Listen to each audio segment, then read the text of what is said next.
गाय पालन चैनल में आपका स्वागत। आज हम आपको चमेली के बेल के बारे में जानकारी दे रहे हैं। आप देख सकते हैं हमारी जो पीछे है जो छोटे छोटे पत्ते में आ रहे हैं जिसके व्हाइट कलर के फूल आ रहे हैं, ये चमेली की बेल है।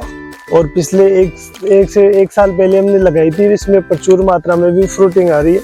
तो आप इस प्रकार से ये चमेली की बेल लगा सकते हैं। ये आप 8 इंची से लेकर 24 इंची तक के गमले में भी लगा सकते हैं। इसकी जो पेंसिल साइज की ये कलम होती है, पेंसिल साइज की जो इसकी टहनी होती है, उससे कलम तैयार करके भी आप लगा सकते हो। इसको कलम तैयार करने का सबसे बेस्ट समय है, आप इसको या तो जुलाई के महीने में कीजिए, जुलाई अगस्त में, या फिर मार्च अप्रैल में कीजिए।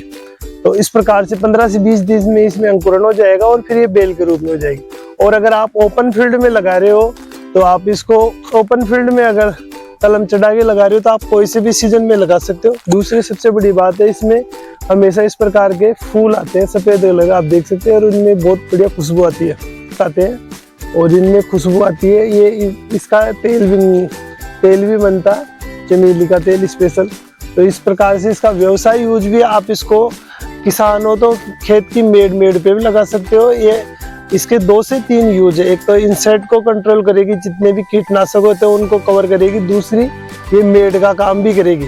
तो आप इसको 10-10 फीट की दूरी पे लगा सकते हो। इसमें पानी भी बहुत कम मात्रा में चाहिए। दूसरा, अगर आप पेड़ के पास में लगाते हो तो ये परजीवी का रूप में करेगी, पेड़ के ऊपर चढ़ने का काम भी करेगी। तो इस प्रकार से अगर आप इसको लगाते हो तो बढ़िया यूज है। और लगाने के बाद में आप इसको बेल को रस्सी के सहारे से ऊपर की तरफ बांधोगे तो ऊपर की तरफ भी ये चढ़ जाएगी। अगर इसकी प्रूनिंग करोगे, आप देख सकते हैं इस प्रकार का इसका ये पेड़ है और इस प्रकार की इसकी ये साइज है। अगर आप इसकी हार्डली प्रूनिंग करते हो, इस प्रकार की इसकी साइज है, अगर हार्डली इसकी प्रूनिंग करते हो तो ऊपर की तरफ आराम से चढ़ जाएगी। अभी हमने इसके केवल 2 फीट तक ही प्रूनिंग किया और ऊपर की तरफ जा रहे हैं। अब प्रूनिंग करने का सबसे बेस्ट समय आप इसको मार्च में कीजिए या फिर जून एंड में कीजिए, जुलाई शुरुआत में कीजिए। उस समय करोगे तो प्रूनिंग करके बढ़िया चलेगी। और सबसे बढ़िया बात है, इसमें एवरग्रीन है और हमेशा फूल आते रहते हैं और खुशबूदार होती है। तो अगर कोई किसान भाई अगर अपने खेत में लगाना चाहे तो इसको 5 से 8 फीट की दूरी पे लगा सकते हैं और मेड़ में लगा सकते हैं। इसका 3 से 4 यूज हो जाएंगे। एक तो इंसेक्ट कंट्रोल हो जाएगा, दूसरा इसके जो फूल है वो माला के रूप में काम आ सकते हो, तेल के रूप में खा सकते हो, तो तेल के रूप में आप इसको बेच सकते हो। दूसरा, चारों तरफ आपके एक बाउंड्री हो जाएगी। चौथा काम है कि अगर आपके जैसे अनावश्यक रूप से जैसे गाय भैंस बकरी अगर आपके मेड़ पे है तो ये मेड़ को कंट्रोल करने का काम कर देगी, क्योंकि गाय भैंस उसको खाती नहीं है और ये हल्के कांटेदार होते हैं इसके ब्रांचे, तो इसमें नहीं घुसेगी। और चौथा काम है कि अगर आप बड़े पेड़ लगा रखे हो तो उनके पास में लगाओगे तो ऊपर की तरफ ये बेल के रूप में काम आ जाएगी।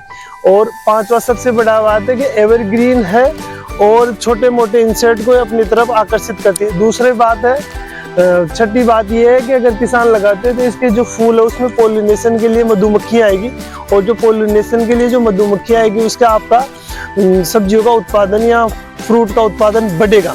तो इस प्रकार से आप चमेली लगा सकते हो, बढ़िया पौधा है। और इस प्रकार से इसकी छोटी छोटी पत्तियां आती है, एवरग्रीन है और लंबे समय तक लगा सकते हो। और आप टेरिस गार्डन में लगाते हो तो छोटे गमले में 8 इंची से लेकर 24 इंची में लगाइए। बाहर की तरफ लगाइए तो ओपन गार्डन में कम से कम 2 से 3 फीट का इसका स्पेस चाहिए और ऊपर की तरफ चढ़ा सकते हो। ये करीब 30 से 40 फीट तक इसकी बेल ऊपर तरफ चल जाती है अगर ढंग से अगर आप रस्सी के सहारे ऊपर चढ़ाते हो। इस प्रकार से आप चमेली लगा सकते हो और अपने घर को सुंदर बना सकते हो। आशा करता हूँ मेरे जानकारी आपको बढ़िया लगी। चैनल पे नए तो चैनल प्लीज सब्सक्राइब कर लीजिए और मिलते हैं ऐसे वीडियो, तब तक के लिए स्वस्थ रहिए, मस्त रहिए।